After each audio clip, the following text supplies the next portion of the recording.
नाज़रीन, नवाखे कबी अहम ख़बर ॾियूं त तहरीक इंसाफ सिंध में मकानी चूंडूं ॿीहर कराइण जो मुतालबो करे छॾियो आहे। बिल्कुल नाज़रीन, नवाखे ॿुधायूं पिया कराची में मकानी चूंडुनि खे कलअदम करार ॾिनो वञे। चूंडुनि जे ॿिए मरहले में वॾे पैमाने ते धांधली कई वई। असद उमर जो चवणु आहे त इलेक्शन कमीशन कराची में शफ़ाफ चूंडूं कराइण में नाकाम थी रही आहे।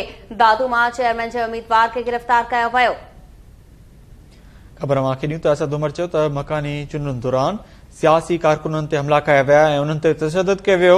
कराची में असांखे भित सां लॻाइण जी कोशिश कई पई वञे। ॾोहारी खे गिरफ़्तार करण बदिरां अमजद आफरीदी खे गिरफ़्तार कयो वियो आहे। अव्हांखे अहम ख़बर का कयूं त तहरीक इंसाफ सिंध में मकानी चूंडूं ॿीहर कराइण जो मुतालबो करे छॾियो आहे।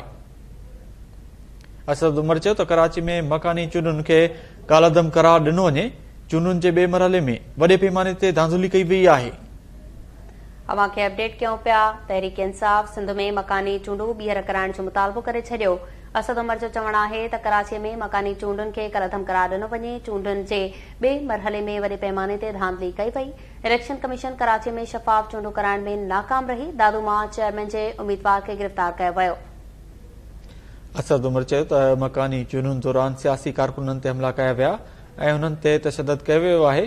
कराची में असांखे भित सां लॻाइण जी कोशिश कई वई। ॾोहारी खे गिरफ़्तार करण बदिरां अमजद आफरीदी खे गिरफ़्तार कयो वियो आहे।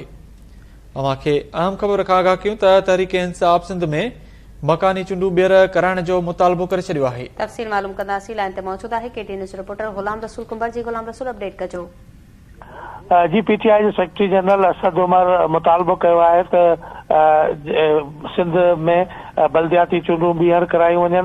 उन हवाले सां इस्लामाबाद में प्रेस कॉन्फ्रेंस में सदस्य चवणु आहे त कराची हैदराबाद में बल्दियाती इलेक्शन इन करे मुलतवी हुकूमत कंदी रही जो सिंध हुकूमत खे ख़बर हुई त शिकस्त खाई रहिया आहिनि।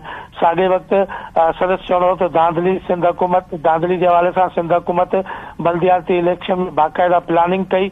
पोलिंग स्टेशन ते हमलो न हुयो पर वोट कास्ट कया विया।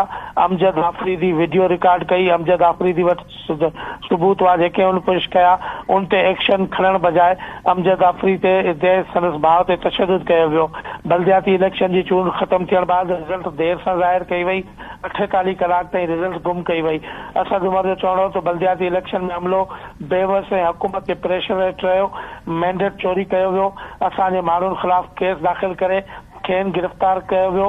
सिंध हुकूमत सभ खां वधीक ख़तरो पीटीआई मां आहे। खेनि ख़बर आहे त अवाम सुजाग थी चुको आहे। असां बल्दियाती इलेक्शन खे तस्लीम नथा करियूं। घुर करियूं था त बल्दियाती इलेक्शन खे कलअदम करार ॾिनो वञे। साॻे वक़्तु असद उमर जो चवणो त कूड़ा ठपा हणी मैंडेट चोरी कयो वियो आहे जंहिंखे असीं तस्लीम नथा करियूं। इलेक्शन कमीशन बि हुकूमत जी वंगारी बणियल आहे।